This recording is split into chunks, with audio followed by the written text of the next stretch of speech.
Lecture দিয়ে গেলেন, এখন আপনার লেকচারের আমি যখন এখন ধরবো, এখন আপনি আমার কথা বলতে দিচ্ছেন না, এটা কেমনে হলো ভাই? হ্যাঁ, হযরতে মুয়াবিয়া, হযরতে আলী আবারও কথা বলতেছেন আপনি। আপনি তো আমাকে কথা বলতে দিবেন, এরপরে আপনি আমার ভুল ধইলেন, সমস্যা নেই, আপনি প্রাণ খুলে আমার ভুল ধইলেন। হযরতে আলী রাদিয়াল্লাহু তাআলা আনহুর গ্রুপের ভিতরে বাতিলপন্থীরা ছিল। কোন বাতিলপন্থীরা? যারা উসমানকে হত্যা করেছে তারাই ছিল হযরতে আলীর। আমার কথা শেষ করতে দিবেন তো আপনি? আপনি তো আমাকে কথা শেষ করতে দিবেন আপনি? আপনি এই যে ধরা খাইছেন তো, এই যে আপনি কথা শেষ করতে দেন না কেন আমাকে? আমাকে কথা শেষ করতে দিবেন, এই যে এই জন্য পারবেন না, গালিগালাজ করবেন। এই যে দেখেন এই লোকের নাম হচ্ছে, সেটার নাম দিচ্ছে আল্লামা মুফতি রেজাউল করিম কাউসার। সে বলতেছে যে সে প্রমাণ করবে মুয়াবিয়া রাদিয়াল্লাহু তাআলা আনহু বাগী, জালেম, আহলে বায়াতের দুশমন, সাহাবী হত্যাকারী, হ্যান ত্যান বহুত কিছু।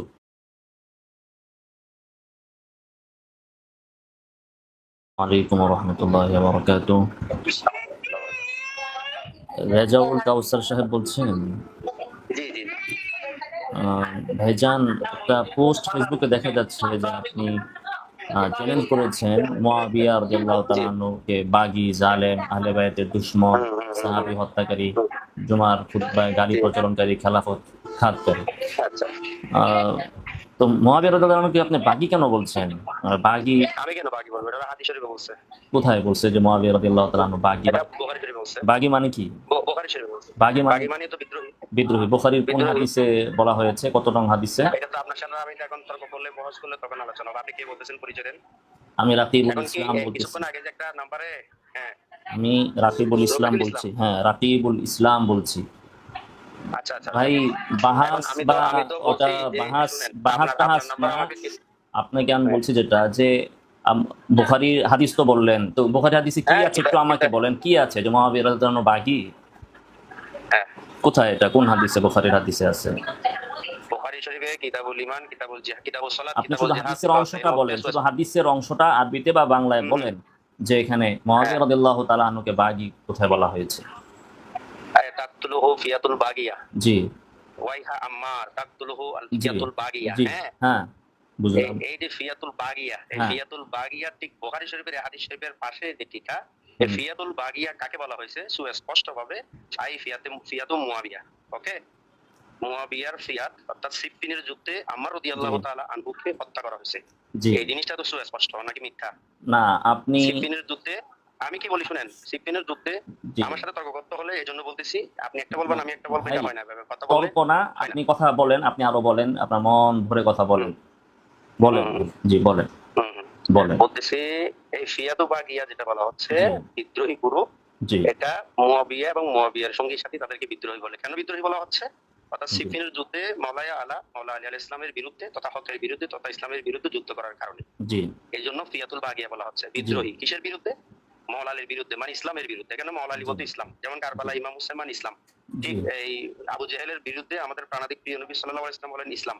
ঠিক আছে, ইসলাম এক এক সময় এক একজনের এটার প্রতিনিধিত্ব করে। তো সেই ক্ষেত্রে সিফিনের যুদ্ধে যদি আপনি হিসাব করেন, আপনি মাওলা আলী হলেন ইসলামের পক্ষে, মাওলা আলীর বিপক্ষে যারা ছিল তারা হচ্ছে বিদ্রোহী পার্টি, বিদ্রোহী গ্রুপ, যেটা প্রিয় নবীর হাদিস দ্বারা প্রমাণিত। প্রিয় নবী বলতেছেন আমাকে একটা বিদ্রোহী গ্রুপ হত্যা করবে। ঠিক আছে, তো এখন বিদ্রোহী গ্রুপ কারা? এটার নেতৃত্ব কে দিয়েছেন? মুয়াবিয়া। তো এটার ব্যাখ্যাই ঠিক এর মধ্যে বুখারী শরীফ মূল কিতাবের মধ্যে পাশে উল্লেখ আছে যে এই ফিয়াতুল বাগিয়া কাদেরকে বোঝানো হয়েছে? ইবনে হাজার আসকালানি থেকে শুরু করে বড় বড় বিজ্ঞ এই যারা হাদিসের শরহ লিখেছেন প্রত্যেকেই এটার ব্যাখ্যা দিয়েছেন। আর এটা হলো মুয়াবিয়া গ্রুপ অর্থাৎ বাগী গ্রুপ। এবং শুধু এতটুকু নয়, ইয়াদুহুম, ঠিক আছে, ইয়াদুহুম ইলাল জান্নাতি ওয়া ইয়াদুনাহু ইলান নার। এবং সুস্পষ্টভাবে প্রিয় নবী বলতেছেন যে আম্মার রাদিয়াল্লাহু তাআলা আনহু তাদেরকে, এর মানে ফিয়াতু বাগিয়া যারা অর্থাৎ মুয়াবিয়ার গ্রুপ বা সিফফিনের যুদ্ধে যারা মাওলা আলীর বিরুদ্ধে দাঁড়াইছেন তাদেরকে জান্নাতের দিকে ডাকবেন, এবং মুয়াবিয়া বা তার অনুসারী যারা, তার ওই যোদ্ধা যারা, তারা প্রত্যেকেই আম্মারকে জাহান্নামের দিকে ডাকে। সুস্পষ্টভাবে প্রিয় নবীর হাদিস। তখন জাহান্নামের দিকে ডাকা মানে কি? জাহান্নামের দিকে ডাকা মানে হলো মুয়াবিয়ার গ্রুপ, আর জান্নাতের দিকে ডাকা হলো, যেহেতু আম্মার রাদিয়াল্লাহু তাআলা মাওলা আলীর পক্ষে, তাহলে জান্নাতের দল হলো মাওলা আলীর দল, জাহান্নামের দল হলো মুয়াবিয়ার দল। এটা সুস্পষ্ট হাদিসের নস, এটা কোনো ব্যক্তির বিষয় না। জি। এটা সুস্পষ্ট হাদিসের নজরে। এই ক্ষেত্রে আমি তো বাকি বলার কিছু না। আচ্ছা, কথা তো কি বাকি শেষ 1400 বছর হয়েছে? আগে বলা। কথা আপনার শেষ হয়েছে? জি, জি, জি, জি। আচ্ছা, বলেন। আর তাহলে কথা তো আর অনেক আছে। না, না, আমি এই জাস্ট একটা এই কথা, প্রশ্ন করছেন এজন্য এটা জি, বলছি। জি, এই এবং কথাটা কি শেষ? জামিউস সগীর মধ্যে ভাই, মধ্যে এখন আপনি জালালউদ্দিন যদি সুয়ুতী খালি বলেন, রহমাতুল্লাহ আপনি আলাইহি তো শেষ করলেন, কথা বলেন, তো এক বলেন, কথায় বারবার বললেন, বলেন, আর সুস্পষ্ট বলেন, হাদিস, বলেন। এই একটা কথা আপনি আমি কয়বার আপনাকে বললেন? শুনেন, একটু এখন আগেও আমি আমাকে বলি, বলছে আমি একটা এখানে আপনি দাওয়াতে শুনেন। আসছি। আচ্ছা, আমি সমস্যা নেই চাইছিলাম ভাই। যে এটা সুন্দরভাবে কথাটা বলা। আপনি তো 4 মিনিট 55 সেকেন্ড কথা বললেন, তো আমার এক কথাটা 1 মিনিট একটু বলেন, শুনেন। বলেন, বলেন। হাদিসে আছে আম্মার হুম, রাদিয়াল্লাহু তাআলা আনহুকে বিদ্রোহী গ্রুপ হুম, হত্যা করবে। হুম, তখন যখন যুদ্ধ হয়েছে হযরত আলী এবং মুয়াবিয়া রাদিয়াল্লাহু তাআলা আনহুর মাঝে, তখন হযরত আলীর সাথেও কিছু বাতিলপন্থী ছিল, খারিজি, রাফিজি। এই মিথ্যা কথা। মৌলানির পক্ষে কোনো আমার বাতিল কথা ছিল না। আপনি শুনবেন নাকি? আপনার কথা বলেন, মাঝখানে কিন্তু বলেন, আমি বলি নাই, কথা বলেন। বলতে শুনেন, ঢুকে শুনেন পড়ছি। আপনাদের কথাগুলো শুনলে, কারণ আপনাদের সাথে তো আমাদের আকীদা কথাটা শুধু মুয়াবিয়া না, শুধু মুয়াবিয়া আরে না। ভাই, আপনি আপনারা তো যদি প্রিয় আবার রাসূলকে কথা মানে না। বলেন, আপনি আপনার সময়ে এজন্য আপনি কথা এজন্য আপনাদের বলবেন, সাথে তর্ক। আমার সময়ে আমি আপনি শুনেন, কথা শুনেন। বলবেন, তাহলে ভাই কেমনে হবে? আপনি এমন কথা বলবেন আপনি যেটা হযরতে কোন দিক থেকে মুয়াবিয়াকে শুদ্ধ না। বাগী বলতেছেন, জালেম বলতেছেন, আপনি নিজেই আরে তো শুনেন, জুলুম আমি কেন বাকি করতেছেন, বলবো? আপনি নিজেই তো জুলুম আপনি করতেছেন আমার আপনি উপর। আপনার সময় আপনি কথা বাকি বললেন, শুনেন, আমার হাদিসের বাকি সময়ে বলছে, আপনি আমি বাকি কথা বলি নাই। বলতেছেন। আমি বাকি বলি নাই।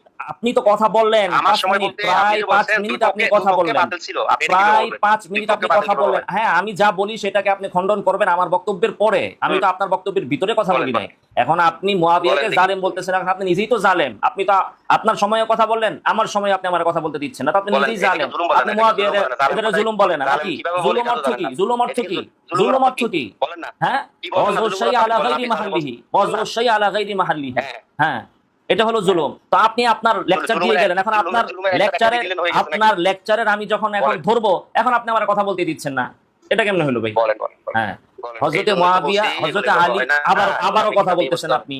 আপনি তো আমাকে কথা বলতে বলেন, দিবেন, এরপরে আপনি আমার ভুল ধইরেন, বলেন, বলেন, সমস্যা নাই, আপনি প্রাণ খুলে আমার ভুল ধইরেন। বলেন, হযরতে বলেন, আলী বলেন, রাদিয়াল্লাহু তাআলা আনহুর গ্রুপের ভিতরে বাতিলপন্থীরা ছিল। কোন বাতিলপন্থীরা? যারা উসমানকে বলেন, কোন হত্যা বাতিল? করেছে তারাই ছিল হযরতে আলীর গ্রুপের নাউযুবিল্লাহ বলে ভিতরে। আমার কথা শেষ করতে ওসমান দিবেন তো আপনি? হত্যাকারী এখানে ছিল না। আপনি তো আমাকে কথা শেষ করতে দিবেন আপনি? রাখ তুই। আপনি হারামজাদা, এই মহিলার যে মাথার চুল। ধরা খাইছেন তো, এই এখানে যে এখানে এই এখানে যে আপনি কথা শেষ করতে দেন না কেন আমাকে? তোমার সাথে তো গমির সাথে তুই আমাকে কিসের কথা শেষ হারামজাদার করতে বাচ্চা? তো দিবেন। এই যে এই জন্য পারবেন না, মুয়াবিয়া গালিগালাজ জালিম। করবেন। এই যে দেখেন, এই যে দেখেন, এই লোকের নাম হচ্ছে, সে তার নাম দিছে আল্লামা মুফতি রেজাউল করিম কাউসার। সে বলতেছে যে সে প্রমাণ করবে মুয়াবিয়া রাদিয়াল্লাহু তাআলা আনহু বাগী, জালেম, আহলে বায়াতের দুশমন, সাহাবী হত্যাকারী, হ্যান ত্যান বহুত কিছু, এবং তার সামনে 1 মিনিটও কোনো আলেম টিকতে পারবে না। এখন দেখেন এই কলকাইটা কেমনে পালাইলো। 5 মিনিট সে কথা বলছে, এখন তার কথার আমি জবাব দিব, সেই কথার জবাব না শুনেই সে 5 মিনিট ভাইগিয়া পালাই গেছে। তো এই হচ্ছে এদের চরিত্র। এরা 5 মিনিট কেন, আমার সামনে এর উস্তাদরা যদি আধা মিনিট টিকতে পারে, আমি তো আধা মিনিটও কথা বলি নাই, মাত্র আর একটা পয়েন্ট বলছি, ওই একটা পয়েন্টে ধরা খেয়ে গেছে। তো হযরতে আলী রাদিয়াল্লাহু তাআলা আনহু আর মুয়াবিয়া রাদিয়াল্লাহু তাআলার মধ্যে যখন যুদ্ধ হয়েছে, হযরতে আলীর গ্রুপের ভিতরে বাতিলপন্থীরা ছিল, খারিজি ছিল, রাফিজি ছিল, শিয়া ছিল। শুধু তাই না, হযরতে উসমানকে যারা হত্যা করেছে এরাও ছিল, এবং এই হত্যাকারীরা তাদের উপর, যেহেতু মুয়াবিয়া রাদিয়াল্লাহু তাআলা আনহু তাদের বিচার দাবি করছিলেন, সেজন্য তারা হযরতে আলীর আশ্রয় নিয়েছিল। অপরদিকে মুয়াবিয়া রাদিয়াল্লাহু তাআলা আনহুর দলের ভেতরেও কিছু দুষ্কৃতিকারী ছিল, বাগী ছিল। তো আম্মারকে যারা হত্যা করেছেন, হাদিসে এসেছে তারা বাগী, তারা দুষ্কৃতিকারী হযরত মুয়াবিয়ার গ্রুপেও আছে, হযরত আলীর গ্রুপেও আছে। তো আম্মারকে হত্যা করবে দুষ্কৃতিকারীরা, এটা হাদিসে আছে। এর দ্বারা কেমনে সাব্যস্ত হইল যে হযরত মুয়াবিয়া তিনি বাগী? বাগী কাকে বলে? এই জাহেল তো জানেও না যে বাগী কাকে বলে। বাগী হচ্ছে যিনি রাষ্ট্রপ্রধানের সাথে বিদ্রোহ করেন। তো মুয়াবিয়া এবং তার এলাকার লোকেরা, শামের লোকেরা হযরত আলীর হাতে বায়াতই গ্রহণ করেন নাই, তাকে খলিফা হিসাবে স্বীকৃতি দেন নাই শুরু থেকে। বিদ্রোহ তো খলিফা, বিদ্রোহ মানে কি? বিশ্বাসঘাতকতা করা। খলিফাকে আপনি বলবেন যে আমি আপনার উপর খলিফা হিসেবে মানলাম, আমার হক আপনি আদায় করবেন, আপনার হক আমি আদায় করব, আপনাকে, আপনার উপর যদি কেউ লড়াই করতে আসে আপনার বিরুদ্ধে, আমি আপনার পক্ষে থাকব। এটা হচ্ছে খলিফার সাথে কমিটমেন্ট। এখন মুয়াবিয়া তো হযরত আলীর সাথে কোনো অঙ্গীকারে আবদ্ধই হন নাই, তাহলে তিনি অঙ্গীকার ভঙ্গ করবেন কিভাবে? বিদ্রোহ করবেন কিভাবে? তিনি তো শুরু থেকে এই কথা বলে এসেছেন যে উসমান হচ্ছেন আমার আত্মীয়, তাকে যারা হত্যা করেছে সেই মুক্তিপণ, সেই রক্তপণ নেওয়ার অধিকার আল্লাহ তাআলা আমাকে দিয়েছেন, সেই কিসাস নেওয়ার অধিকার আমার। অতএব এরা আপনার দলে আছে, আপনি তাদেরকে আমার হাতে ন্যস্ত করে দিন, তাইলে আমি আপনার হাতে বায়াত গ্রহণ করব, আপনাকে খলিফা হিসাবে স্বীকৃতি দিব। তো মুয়াবিয়া শুরু থেকেই তাকে খলিফা হিসাবে স্বীকৃতি দেননি হযরত আলী রাদিয়াল্লাহু তাআলা আনহুকে। তাই এখানে বিদ্রোহের তো কোনো প্রশ্নই আসে না। 3 নম্বর কথা হচ্ছে, হযরতে মুয়াবিয়া যদি বিদ্রোহী হন, তাকে হত্যা করা আবশ্যক? তিনি যদি জালেম হন, তিনি যদি এ সকল দোষে দূষিত হন, তো হযরতে আলীর ছেলে আল্লাহ রাসূল সাল্লাল্লাহু আলাইহি সাল্লামের প্রিয় নাতি হাসান রাদিয়াল্লাহু তাআলা আনহু, তিনি কেন পুরা নিজে খলিফা থেকে পদত্যাগ করে খেলাফতের দায়িত্ব মুআবিয়া রাদিয়াল্লাহু তাআলা আনহুর হাতে অর্পণ করে দিয়ে আসলেন? তাহলে বলতে হবে হযরত আলীর ছেলে হাসান, রাসূলের নাতি হাসান, তিনি মুসলিম উম্মাহকে একটা বাগীর হাতে, জালেমের হাতে, দুষ্কৃতিকারীর হাতে দিয়ে এসেছে। এটাই তো বলতে হবে। হযরত হাসান রাদিয়াল্লাহু তাআলা আনহু যদি মনে করেন যে হযরত মুআবিয়া তিনি বাগী, তাহলে তার উপর ফরজ হচ্ছে তার বিরুদ্ধে লড়াই করে মুসলিম উম্মাহকে তার থেকে উদ্ধার করা। সেই জায়গায় হযরত হাসান তিনি কি করলেন? মুসলিম এই জাতিকে সমস্ত খেলাফতের অংশকে তার অধীনে যা ছিল পুরোটা হযরত মুআবিয়ার কাছে দিয়ে আসলেন। এবং আল্লাহ রাসূল সাল্লাল্লাহু আলাইহি ওয়াসাল্লাম পূর্ব থেকেই এর প্রশংসা করেছেন যে আমার এই নাতি, তিনি মুসলিম উম্মতের দুটি সংঘর্ষে লিপ্ত অংশের ভেতরে সুলাহ করবে, মীমাংসা করে দিবে। আল্লাহ রাসূল নিজেই মুআবিয়াকে এবং তার পুরা গোটা অংশকে মুসলিম হিসাবে ঘোষণা দিলেন, এবং হযরতে হাসান রাদিয়াল্লাহু তাআলা আনহুর এই কাজকে তিনি পূর্ব থেকে অনুমোদন দিলেন। তো একজন বাগী, বিদ্রোহী, জালেমের হাতে মুসলিম উম্মাহকে তুলে দিলে এটা কোন দৃষ্টিকোণ থেকে প্রশংসার পাত্র হয়? এটা তো কাপুরুষতা না হইল যে হযরতে হাসান তিনি নিজে খেলাফতের দায়িত্ব থেকে ইস্তফা দিয়ে তিনি সবাইকে মুআবিয়ার হাতে অর্পণ করে দিয়ে আসলেন। তিনি তাহলে কাপুরুষতার পরিচয় দিলেন। নাউজুবিল্লাহি মিন যালিক। অতএব বড় বড় চাপায়েরা ফেসবুকে মারতে পারে, কিন্তু ওই দেখলেন তো আলোচনায় আধা মিনিট 30 সেকেন্ডও সে আলোচনায় টিকলো না। সে বলে যে মুআবিয়া জালেম, এ নিজেই হচ্ছে বড় জালেম। হ্যাঁ, 5 মিনিট কথা বললো, তার কথা আমি ধৈর্য না থাকলেও শুনলাম, শোনার চেষ্টা করলাম, কিন্তু পরে এ বলতেছে কি এই জায়গায় খুতবায় গালি প্রচলনকারী। এ নিজেই দেখলেন যে কতটি গালি দিল, নিজেই সে কতগুলো গালি দিল, সে মুআবিয়াকে বলে যে খুতবায় গালি প্রচলনকারী। এই হচ্ছে এই তথাকথিত বেদাতীদের অবস্থা। সাহাবী বিদ্বেষী কত বড় বেদাতি এরা! এদের বিরুদ্ধে সমস্ত মুসলিম উম্মাহকে ঐক্যবদ্ধ হয়ে এই বাংলার মাটি থেকে এদেরকে দূরীভূত করা মুসলিম উম্মার উপর আবশ্যক। আল্লাহ তাআলা এদের থেকে আমাদেরকে হেফাজত করুন। মূলত হযরতে আলীর নাম বেচে, তারপরে আহলে বায়াতের নাম বিক্রি করে একটা ধর্ম ব্যবসা, মুসলমানদের সেন্টিমেন্ট, রাসূলের পরিবারের প্রতি ভালোবাসা, এগুলোকে তারা বিক্রি করে মূলত পেট পূজা করে চলছে।